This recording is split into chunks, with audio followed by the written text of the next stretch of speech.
I think tempeh saw a really big increase in just my like energy levels and everything because it has so many nutrients that are like vital to us vegans. History is like we can learn so much about our food if we go back and see how our ancestors did it. Wheat granules, like any grain or legume or seed is best sprouted because they're such dense grains that in order to like break them open, that happens. And then also another part of it is sourcing good flour. Hello and welcome to Humanize the Hustle. Here we believe that health and happiness is non-negotiable.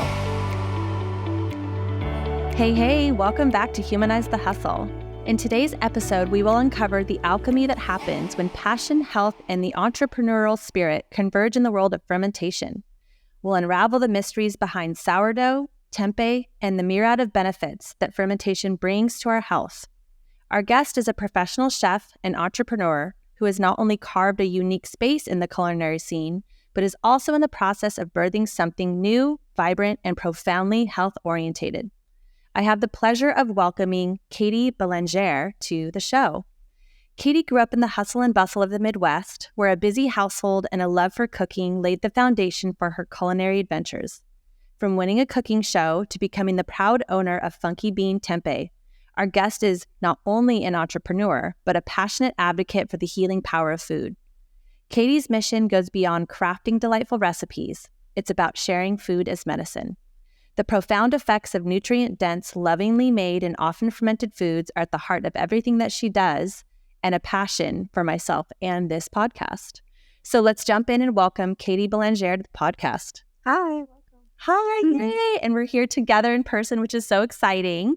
So I think to kick us off, well, actually, let me first fangirl out on you for a second because you came to Santa Cruz and just blew into the scene and opened up the cutest place downtown Santa Cruz, which is all of these amazing food. And I remember when I first found you, I was like, who is this? What is going on? What is all this cool stuff you're doing? So like instantly I was like, I knew I loved you and everything that you were doing. And I'm so excited to have you here in person at my house and be able to pick your brain around fermentation and the power of fermentation. And I remember at one point there was some video that you did on your Instagram talking about the power of fermented foods and sourdough. And I was like, I'm going to reach out to her one day and I'm going to get her on the podcast. And here you are. So it's so excited to have you.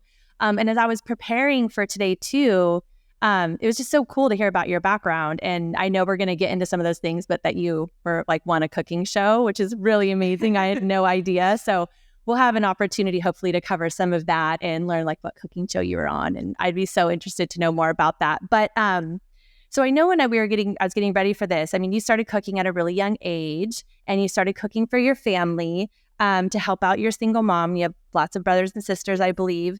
And so like, what was that like and how did it shape who you are today?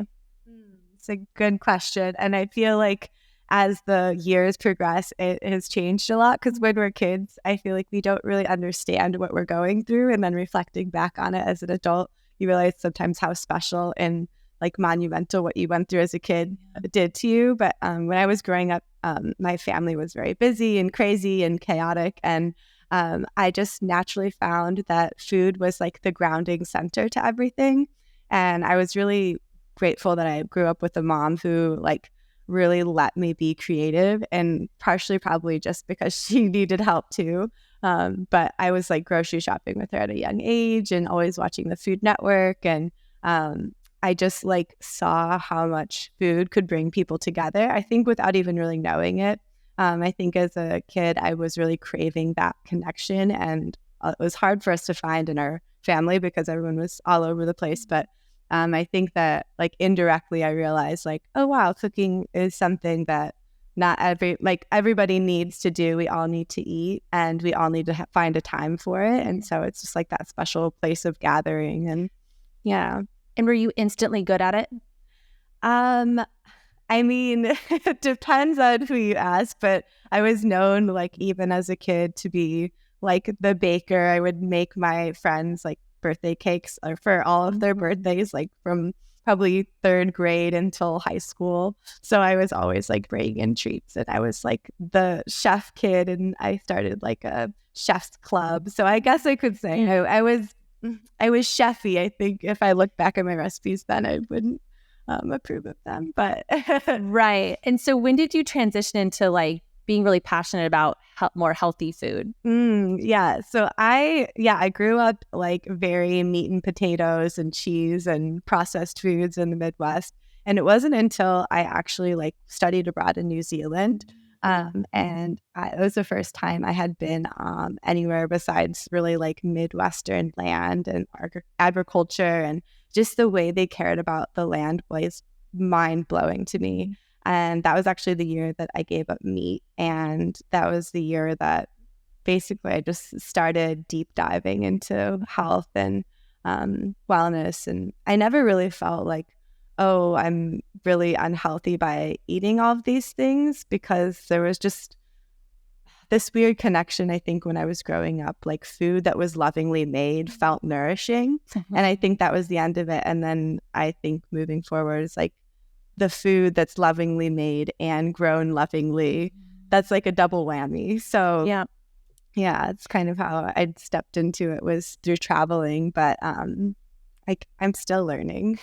Yeah. And what was it about your travels to New Zealand? Like what were like the moments that you felt were really impactful, where you're like, okay, this is the catalyst for me not eating meat anymore, or like something that blew your mind? Yeah. Well, I was living in South New Zealand in a very rural town called Lincoln. And I remember my roommates would slaughter a cow, and then they'd like, take care of it like it was their family, and then kill it and then have it for food for the year. And I never really seen meat being treated like that, with so much respect and also like so much honor. And so that was one thing that really changed my mind. But to be completely honest, I actually just the cat's here. I just tasted a piece of chicken. I remember it like it was yesterday.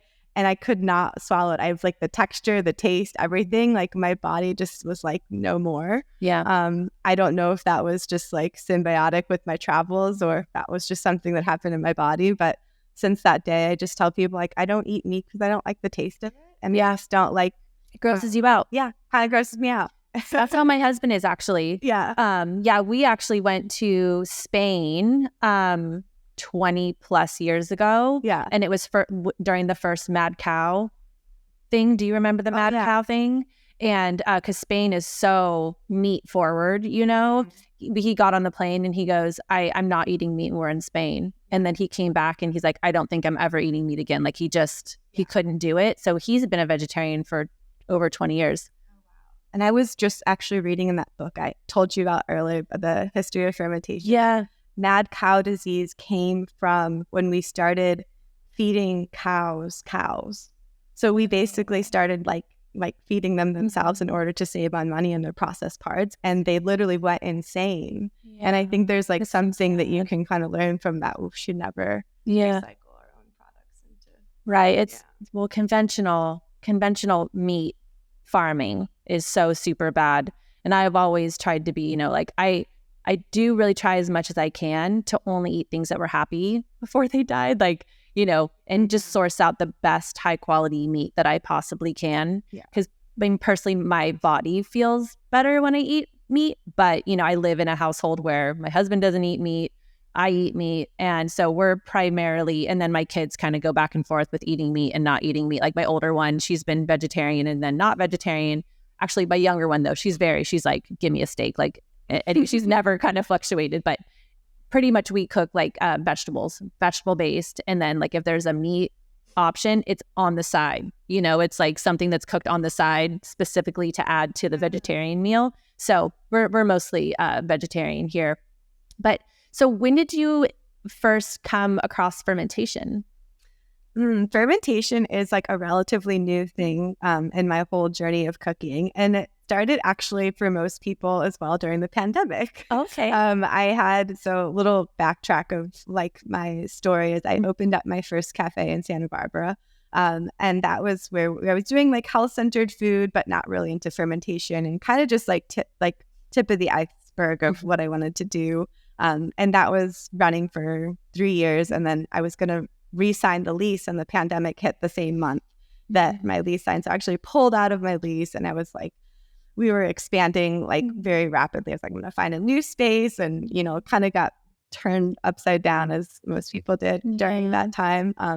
But it was my first time I was like actually able to slow down, because like me as a person, I don't slow down. Like I just keep going and going and going. And I think as a chef too, it's hard to like really pick up and learn new things. You just keep on like adding on to the pot of what you knew. And so I felt like I was just not really like challenging myself to learn new things. And so during that time, I was like, oh, I'll get into sourdough. I was, you know, making bread, but I was doing like instant yeast. And so my first company was a cinnamon roll company. But yeah, so like sourdough was my first kind of leap into fermentation. And then I was making kimchi, I was making pickles, I was making tempeh. And I didn't really realize that everything I was making was fermented. They were just like naturally things I wanted to make. And I was doing like a cashew cheeses as well that had like ripened, like blooming rinds on them. So I was getting your cashew cheese from down at Honeybee. It was so good. Oh, thank you. So I didn't know that I was getting into fermentation so hardcore. It was just like my natural gravitation towards it. There's this quote on the front of the Honeybee that I love and live by, but it's like, what is it? It's very roomy. It's like, let yourself be silently drawn by the strange things that you love. You'll never lead you astray. I'm butchering that. The silent call of something, right? Yeah. Let yourself be silently drawn by the strange things that you love. But that has shaped a lot of my career, because I just oftentimes find myself like very pulled to things, and I don't know why, but I just go down the rabbit hole and keep going with it. So you started producing and eating all this fermented food, and did you start noticing a change in your body? Definitely, especially with tempeh. Okay. Because I'm fat-based, and you know, everybody's favorite question is like, where do you get your protein, or how are you surviving without these X, Y, and Z nutrients? And I was eating a lot of tofu, and sometimes I was eating eggs. But as soon as I discovered like unpasteurized tempeh, it changed my life, because like, fun fact, before I started making tempeh is I literally never ate tempeh like in my whole life, because I thought it was kind of like bitter tasting. It's weird. It's got this weird profile that doesn't even taste like real tempeh, and the reason is because of the pasteurization process, which we can get into. But I think tempeh saw a really big increase in just my like energy levels and everything, because it has so many nutrients that are like vital to us vegans. Well, I think if I remember correctly, it's the most complete form of vegetarian protein. Yeah. Right? It has all the amino acids. Yeah. Yep. I remember that from me paying attention to it. And I have tried to cook with tempeh here and there. I can't get anybody else in my house to eat it. Yeah. So I'll definitely have to get some of yours and prepare it. Because I've seen what you've been making, and you're making tempeh out of like all different kinds of beans. Yeah. And that's the cool thing, that most people are like, oh, isn't that kind of like tofu? That's just another soy product. But I don't actually use any soybeans. You can use any bean, seed, legume. So like right now I have like a split pigeon pea tempeh with 3 different seeds, like hemp seeds, flax seeds, and Oh, that's got to be so good. I have a green lentil tempeh, and maybe options are endless, but it's like, once you try fresh tempeh, there's no going back. There's no going back. And I like to make this analogy, because I feel like some people don't really understand what it will taste like. But tempeh is mycelium and beans bound together into a block, and mycelium is the roots of a mushroom. So you can kind of think of tempeh being like eating a cross between a mushroom and a bean. And then when you cook it, it turns super umami and rich and flavorful, kind of like a fresh mushroom would be kind of like bland and spongy uncooked. But then when you cook it, it's like flavorful and rich. So yeah. And you lose that in the pasteurization process. It kills all that good stuff. It kills it, and it also kills the flavor. And the result is that like weird gummy sour stuff that you see. So And what's your favorite way to prepare tempeh? Tempeh, I mean, it could be eaten raw. I eat it like just as is. That's a little bit more required flavor. but best overnight marinated. It's like a sponge, so it will soak up any flavor really well. And then like stir fry it, pan fry it, kind of bake it, whatever you want to do. Deep frying it is like traditionally the most liked, but obviously not the most healthy. But I think if you were going to try to convince somebody to eat tempeh that really was against it, deep fried is like, or air fry. Air fried, yeah. There you go. Make it a little more healthy. Air deep fried, yes. Yeah. Oh, that's so cool. Yeah, I have to. I haven't tried any your tempeh yet, but I really want to. So I'll bring you by some. I'm like in deep experiment recipe testing phases. Oh yeah, well, I will be a taste tester anytime you want.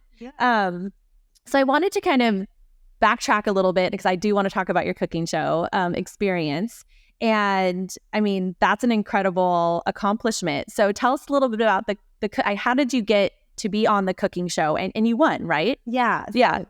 It was one of those like crazy life-changing events where you kind of, as we were talking before we started, you kind of have to like take that leap and not have everything disappear to come back on the other side. So I moved out here from the Midwest, like without a clue of what I wanted to do. All I knew is I wanted to leave the Midwest, and that was it. I remember I had like $50 in my bank account. I was like really nervous. I was working 3 jobs, like at Whole Foods and tutoring and whatever. And I was just, I just saw this ad on Craigslist and I applied for it. And I actually ended up being an extra in the show and I didn't make it. And then I was an extra twice actually in the show. And the third time I was like, I don't even want to do this again. I'm wasting my time. Like, I don't. Was this in LA? This is in LA. Okay. And then the final day, the guy cut this girl that flew out from Florida. And he put me on the show, and then I ended up winning the show. So, which cooking show was it? It was called On the Menu, and it kind of like didn't have like a second season or anything. It wasn't like a big banger, but it was with Emeril Lagasse, which a lot of people know him. Oh yeah, yeah. And so, were you doing pastry, or were you doing like what is it, like regular? It was like a reality TV like challenge show. So there was like 3 different rounds, and then final round was you had to make your dish was going to be featured on like a restaurant menu. So it was called On the Menu. So this specific episode was a dessert episode. And so mine was like this cheesecake that was totally not vegan. I was just going to ask you if you did the whole thing vegan. It was before I got really into it, but I was really into baking at that time still. So that was cool. And I had all my cheesecakes on Planet Hollywood menus. I mean, this seems like a different lifetime ago. But so that was the beginning of the end of working for anybody else. And that was when I was 23, 10 years ago. And then I won $25,000, which was like saved my entire life, it felt like. And it really turned my life around. And I had the like courage to start opening my first business, which was the cinnamon roll company. And then from there. And the cinnamon roll company was in LA? I was in Ventura to Santa Barbara. Okay. Kind of transitioning between those 2 places. It was called Cinny's. It was a little vegan cinnamon roll company. Yeah. I love that. And so when did you start really getting into like food as medicine and wellness? Food as medicine and wellness really came when I was moving out to California. And I came here on this big mission, like, oh, this is where all the healthy, hippie, like vegans may lie. Like I wanted to find people. Like, yeah, I wanted to find my people. And even moving out here, people don't believe me that I'm not from California because they're like, you seem so California, but I feel like I'm always meant to be here. But upon my discovery, I realized that there really wasn't that many healthy food places in California. And I was like mind blown. I took a road trip and I like traveled like all the way from Canada to LA, like looking at all the different places. And yes, there are like fabulous places too. But I was just like, this is odd that there's not more of a focus on that. And so I really wanted to be the difference. And like, you know, if you can't find it, create it kind of thing as entrepreneur spirit. So I just always had this vision of like providing a higher quality of food that you can feel like full and nourished from and not feel like you're like breaking the bank either. So yeah. everything that you had on the menu down at Honeybee, I was always just like mind blown from your cute snails. So your snails from the cine? Yeah, that was an evolution. And that's one thing I feel like I'll never stop making. Is like at first they started off like sugar sweetened, not sourdough, like very traditional vegan, like using canola oil. I hate to admit that. But not anymore. But like that evolution of recipe is really special to me because I feel like I was able to extract all of the goodness from my original recipe, but like not using any sugar or seed oils or, you know, bad quality ingredients. Yeah. And you did it in such an elegant way. I really loved it. And so are you passionate? Like, what are your favorite health benefits of fermented foods? I think that my favorite health benefits is just like you give it to anybody that, I don't know, anyone you're eating, and they'll always walk away feeling better. Like that's a common comment that I get is like, wow, your food made me feel so good. It's like, I can't tell you how many times I hear that, not as like a boastful thing, but it's like this little secret. I think when you add fermented foods, it just helps your body process and break down things. And it's also such an ancient like technique and practice that we've been doing since the beginning of time. And I think it's like essential for our beings to eat fermented foods. And I think that God or spirit, whoever we are here with, like intended us to eat with fermentation because it's a way to like pick up part of our air and our environment. And that is like integral to our stomachs and our guts. And it's like we have such a disconnect because we don't need to ferment anymore. But back in the day we did. And I don't think that was for no reason. Right. Yeah. Like we had it all figured out and then we had to like ruin everything with mass production and commercial processing of absolutely everything. But as most people that are listening, and I think as I mentioned to you, I'm a holistic health coach. And what I really love about fermented food is that the health of your gut is so foundational to your overall health. And in so many ways that people don't even realize, right? So it's like, you know, there's things where people are like, oh, well, my digestion's not that great, or, you know, I feel bloated after I eat, or I have cramping in my stomach. Like there's things that happen to your digestion and something's not right. And so you're like, oh, I need to work on my gut health. Like, you know, there's that direct correlation. But then what people don't understand too is like most of your serotonin is developed and produced in your gut. So the health of your gut drives like your mood. It also helps fight inflammation. It helps to balance out your hormones. Like literally, you cannot be healthy. And I try to tell people this all the time without focusing on your gut health. And like if you're doing all these other things and you're not focusing on your gut health, you're not taking advantage of all of the awesome things that you're doing. So it's like you're trying to change your diet and you're eating really healthy, but if your gut isn't set up and optimized and it's not going to digest and assimilate your food and your body's not going to take what it needs, and it's like this whole thing. So I mean, for me, when I work with people as a holistic health coach, we always start with gut health. And it's like, you know, and I am always eating, like you said, kimchi. I'm like, I love kimchi. Like I always have, like right now I have tons of fermented vegetables in my fridge, and it's always like I add a couple teaspoons to almost every single meal. But what I love about what you were doing is like, and people love bread, you know, and so many people are like, oh, I have to give up bread. But if you ferment it, like you don't have to all the time. And you had a really elegant way of explaining it, kind of back to on one of the videos that you had on your Instagram, back to how like this is how we used to do things. And like we used to have really excellent grain, high quality grain. So I mean, you could talk a little bit about that. Like if we just take bread, for example, and everyone's like so anti-bread, but talk about bread that is fermented, sourdough. Like why is that like the perfect food? Well, bread is my love language. So I feel as soon as I started hearing about this whole gluten epidemic and everyone hating on bread, I was like, okay, I have to get to the bottom of this, because a lot of people don't know, but bread is one of the first things we ever ate as humans. It is like as old as we are. As soon as we discovered fire, we basically were starting to make bread. So it's like we are capable of digesting bread. Why can't we now? And I think I just traced it back to the beginning. Like that's one of my favorite quotes is like, if you want to learn something new, read an old book. And I feel like that right there is food history. It's like we can learn so much about our food if we go back and see how our ancestors did it.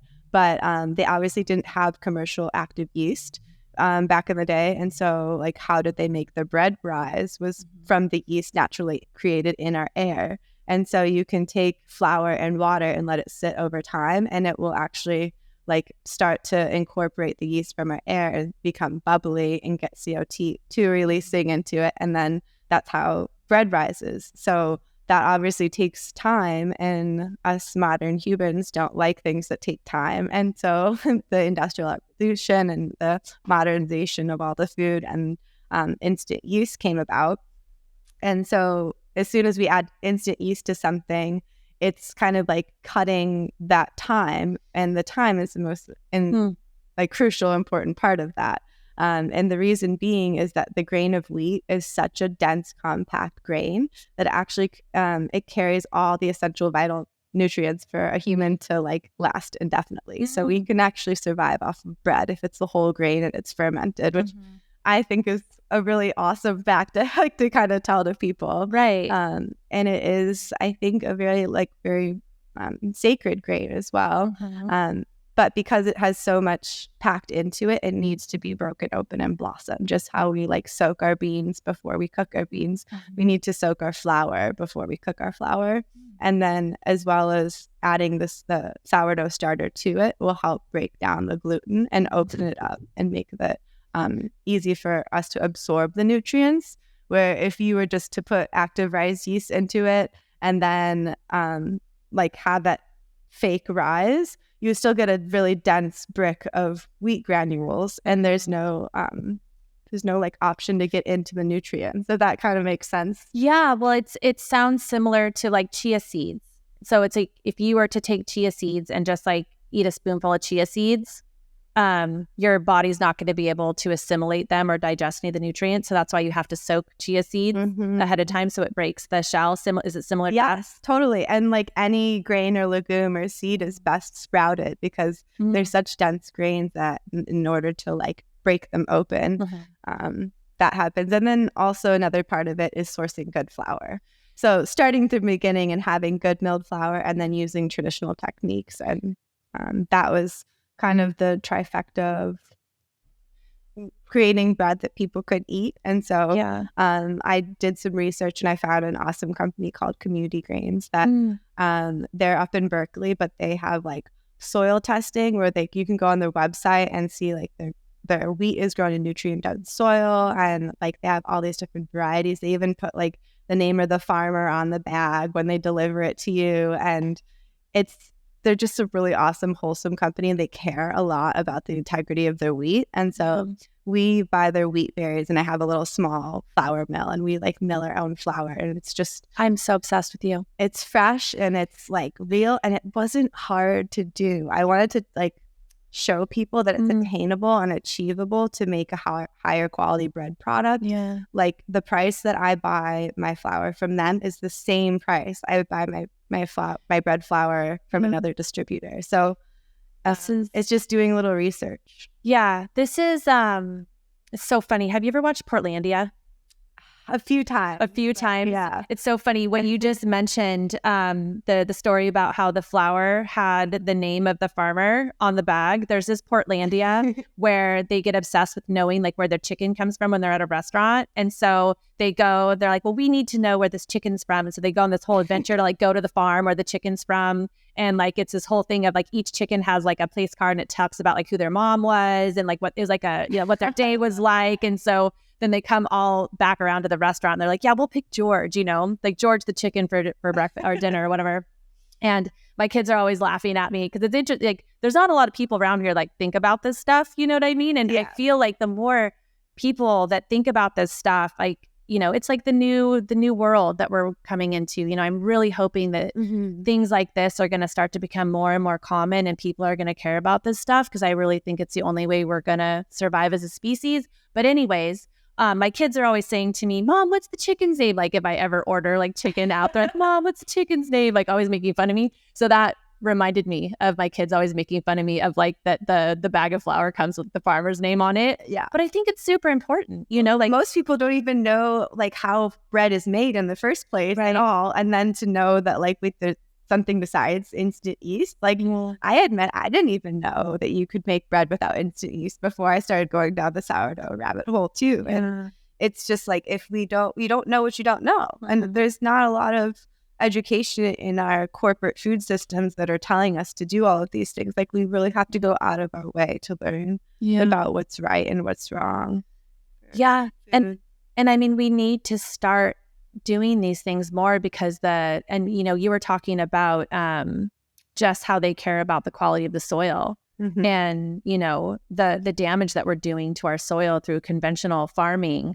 My cats are really just all over here today. Conventional farming, and that even like if you go like to Trader Joe's or whatever, and I feel bad to hate on Trader Joe's, but if you go there and you see all the vegetables, right, and those vegetables in plastic bags, and you can just tell they're like lacking nutrients.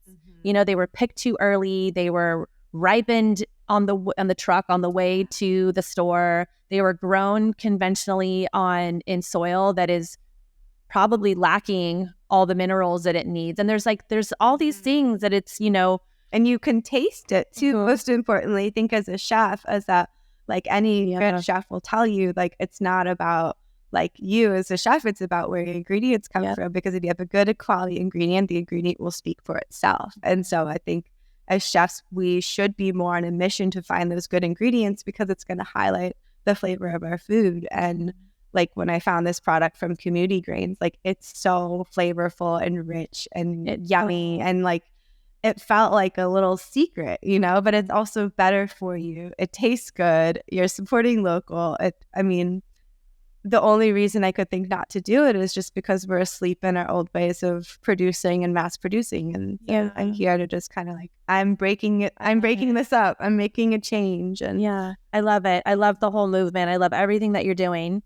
So let's say the average person, they're hearing this and they're like, well, I'm intimidated by making my own, like, where does someone get started on this journey? Or where does someone source, if they're doing baby steps into this type of lifestyle and living in this way, like, is the sourdough that they have at the store, is any of it good? I would say start with trying to make your own loaf of sourdough before buying it at the store, because you don't know how long they're actually fermenting the bread when it's at the store. And just do a little test on yourself and see how your gut feels, because I like to tell people to try to listen to their body when they're making these decisions. And like, if I buy sourdough bread at the store versus if I make sourdough bread, I'm going to feel a lot different. And so I don't want to knock on it, but I also feel like once you kind of see for yourself the difference, it's, it's not as intimidating as you think. But if you want to stay away and like, I'm not ready for bread baking, I think like the easiest, coolest thing to do in beginning fermentation is lacto fermentation. Which is literally just salt and water. And it's a cool, fancy word that you can throw around to your friends saying that I'm lacto fermenting my vegetables. A trick, like a tip, is 1 tablespoon of salt to 1 cup of water. You can ferment anything. So keep it submerged. And so even if it pops up, you can like, pick off the little mold on top too. It's like, I tell people it's such a cool way to like see how properties of foods change just in salt. And so it's just like mix some salt water together, throw some vegetables in a jar, like see what happens. So I've tried sourdough a couple times and I've failed so far. I'm feeling inspired now to get back on it. Maybe you can give some tips about making sourdough bread. But the lacto fermentation, I definitely have got that. And I use the Mason top kit, where it has like the pebbles that keep everything down for the wide mouth jars. And then it has I don't know what the actual names, but they're like little nipples that kind of like don't let the air in. There's so many different like kits and stuff. But I mean, also like going to ancient times, obviously we didn't have all these kits, like a rock will do and a rubber band. So if you want to like submerge it, put a cloth over it, put a rock on it, and then another cloth and rubber band, that will do. I like that. Well, what's your favorite thing to lacto ferment? Well, definitely kimchi. I'm like a kimchi fiend. I put kimchi on everything, and vegan. And we make a shiitake kimchi, which we use. I think I bought that from you before. That's one of my favorites. But beets are awesome. One of my second favorite. I make a beet kraut, which I mix cabbage and beets together. It's really pretty. But like endless opportunity. Yeah, I like carrots. Carrots, yeah. Yeah, I do a carrot with garlic. Carrot and garlic is really good. Well, that's the cool thing is you can throw anything in the jar and it'll pick up the flavor too. So it's like throw in the herbs from your garden, you throw in, like anything. Yeah. It's really fun to experiment with. I also like I do a turmeric cauliflower lacto ferment that's pretty good with, of course, a little pepper to activate the curcumin. But the only thing sometimes I notice is, when I've seen you do your stuff, you get stuff to activate so quickly, and stuff takes forever to ferment in my house, and I'm not sure so maybe we'll get into the tricks of getting things activated, fermentation is a mystery in itself because you're working with the air, which is like an uncontrolled environment. But the biggest thing with fermentation is the warmer the temperature, the quicker it's going to ferment. And so say if you're in very tropical weather, you could have pickles overnight. Basically, they'd start bubbling, but it might just be the temperature of your house would be my first guess if it's not pickling as much. And then a little trick with that, especially during the colder seasons, is you can put it inside your oven, and if it has a gas light but the pilot light's still on, it has a perfect incubating environment for the fermented vegetables.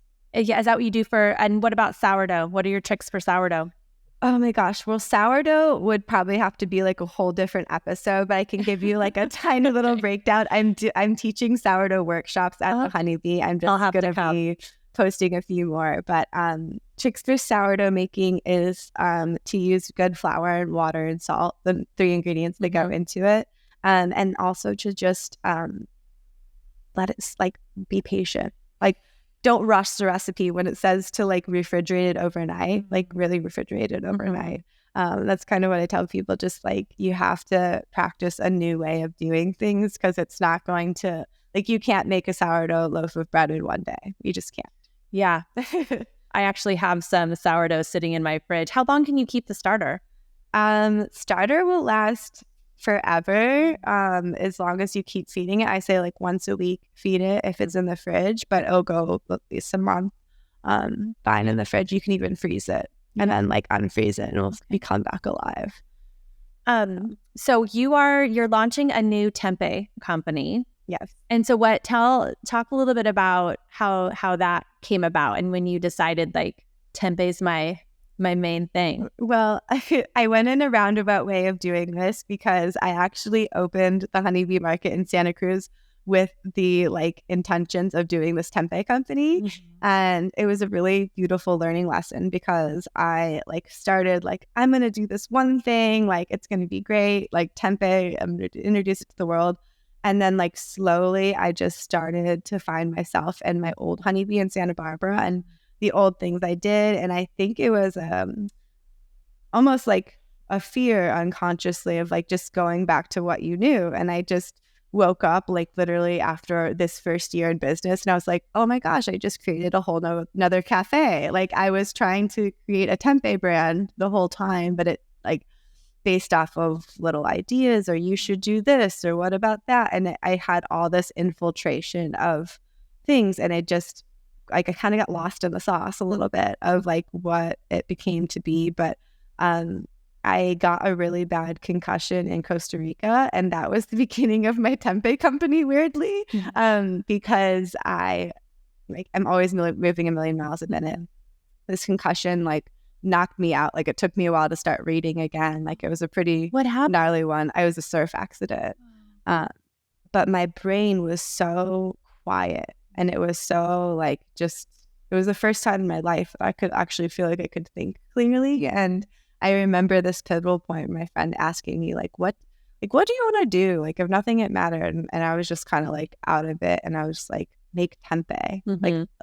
Everyone in the world is going to know about tempeh. And I felt that, and I still feel it. I hear myself saying it, but I just got quiet enough to realize where I was all along, kind of thing. And that's where I'm trying to get back to, because I think that really life goes in spirals, and like I'm going back around that spiral into that company again. Back to your original idea. Yeah. One of my favorite quotes is the quieter you get, the more you can hear. Yeah. And I forgot who said it, but I say that a lot as a reminder to myself, because I'm busy like you are. Yeah. And I keep myself busy kind of no matter what. And it's those moments where I allow myself to slow down, either whether I slow down on my own or life makes me slow down, where it's like the universe will, and this is the other thing too, that's my favorite quote is, the universe will never make you comfortable in something you weren't supposed to be doing, you know? And so, and I don't know if that rings true for you in that moment, but it seems like the universe put like a big halt in front of you and was like, hey, knock, knock. Yes. Remember where you started. Yeah. And it was such a beautiful alchemy of that decision, because the same day that I decided to I'm taking a pause from Honeybee right now, and I'm in transition and to be determined about opening in the spring and how it's going to look. We're definitely going to still be serving food. Just don't know how it's going to look. But anyways, the day I decided to make that decision, so many doors opened. Like, and it was just those little, I call them godsends, like these little reminders that like you're making the right decision. But this man walks in the door and he was like, hey, I heard you make tempeh here. And I was like, oh yeah, you know, kind of giving my spiel. And I was like closing. I wasn't really into it. And he like proceeds to tell me he's been studying tempeh for like over 30 years. He has like this client in New York who I can get in contact with, learn all his tricks, like told me all these different mold substrates and cooking techniques, and just like, I call him my tempeh sensei. Yeah. But like my tempeh sensei wouldn't walk through the door if I didn't make that decision to close. And then like that same, I think within that same day, Edible is also writing an article about my tempeh company. And they didn't want to write it about the honeybee. They wanted to write it about tempeh. Yeah. And so like all these little things are like, hey, you're on the right path. Yeah. You're on the right path. So I had a lot of those little just like reminders, because it's scary. I'm like, okay, I did all of this, right? Like, what do I do when I want to go this way now? And so there might be a version of your future which is just directing and selling tempeh wholesale then. And maybe, And so I just got my wholesale license. And so I'm able to legally sell in grocery stores. And I'm working right now on like packaging and nutrition labels. So hopefully in the next few weeks, we'll have some like unpasteurized fresh tempeh in grocery stores locally in Santa Cruz. So can you say where for those that are local? I don't know yet, but Food Bin is currently selling our prepared foods. And then I'm hoping for Staff of Life and New Leaf and Wild Roots. Okay. So we'll definitely be and it's funky bean tempeh. Funky bean tempeh. Yeah. I love that. Keeping the funk in the beans. Yeah. So you're writing a book, The Little Book of Tempeh. Yes. And talk a little bit about that.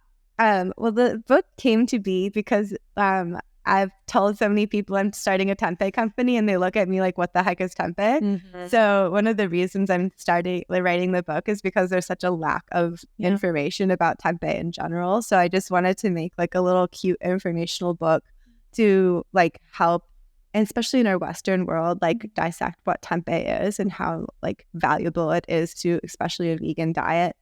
And just bring more awareness to it, because I think like Eastern cultures are more comfortable and familiar eating it, but here it just gets kind of like lumped together with like tofu-ish soy product of some sort. But it's really magical, and it doesn't have to be soy, and it's like, and I love that it doesn't have to be soy. Yeah. And I saw you made lentil the other day. Yeah, so cool. I can't wait to, I'm your taste tester. I'll remind you. Yeah. Let's taste it all. Yeah. And so through all of your journeys, I mean, you've had such an incredible, adventure, you know. What would you say is it's kind of been one of the main themes or your North Star that's helped kind of keep you moving through all of it? I feel like what keeps me moving is just like the genuine curiosity of what you want to do in that moment, and like being okay if it's different than what it used to look like, and like not getting so like held up on like what I was doing. It's like, this is what I love now, and this is where it's going to carry me based off of just like the love that's igniting it. I think in the past, I was like, I would hold on so tightly to some ideas or things that I was just wanted to make it work because I'm like, I already put in the work. I got to like just ride it out to the end. And I think as I'm growing and evolving, it feels really good to just like let in what's coming organically and just like to let go organically too. I love that. It reminds me of it's another saying, I think it's from the Bhagavad Gita. And it's something about you don't want to get too attached to the destination and lose track of the journey, you know? And that's really that in a nutshell. Yeah. And it's, you know, we get so focused on those outcomes and our goals. And like, and this is something I'm working through too, which is why I'm double clicking on it. But something I'm trying to learn is like, sometimes I'll get so fixated on a goal or something I'm trying to manifest or something I'm trying to bring into my life that I will miss it when it comes into my life in a different form. And so not being so attached to a vision or an outcome and doing it for the love of the process, which is fermenting in a nutshell, right? Like the love of the process. And I really, really love that. I think it's such a good reminder. And so one last question. So you've done like so many incredible things with your life so far. And what do you wish you had known that you know now? And maybe it's a similar answer to what you just said, but if it's different, let me know. Like, what do you wish you had known, 10 years ago? I think to my younger self is just to believe in myself. Like, it's very simple, but I think when you're younger, you get so caught up with comparing yourself to other people and how other people are doing things and their way of seeing the world. And like, nobody is going to see the world how you see it. I think it's so important for you to like honor that, and not in like a cocky, egotistical way, but like your way of seeing the world is so sacred and so special. And so I think to tell my younger self, like, don't doubt all those crazy ideas that you have, because they're not actually crazy. They're making you go places. Yeah. Well, your adventure definitely gives me hope, and hopefully a lot of people that are listening hope in following their dreams and believing in themselves and just making cool stuff. Like making cool stuff. So how can people keep up with you? So right now it's mostly through Instagram at honeybee.market. And then I'm also launching Funky Bee Tempeh, but that's under construction, but that's going to be funkybeantempeh.com. Okay, that website. And in Santa Cruz, we'll be patiently waiting to find Tempeh, Funky Bean Tempeh in the stores. And then I also foresee you having it available other places too in the not too future. So, and teaching sourdough workshops at the Honeybee while we're closed. So we'll have about 2 a month, and you can sign up on our website, honeybeemarket.com. Oh yes, I definitely want to come to one of those sourdough ones too. So thank you so much for being here with me today. It was so wonderful conversation. Thank you for listening to Humanize the Hustle podcast. If you would like to get in touch with the show, email me at myalchemylife@gmail.com or follow me on Instagram at Wellness with Alicia. And if you like the show, please share it with someone you love and make sure and give us a 5-star review. Talk to you next time, and remember, health and happiness is non-negotiable.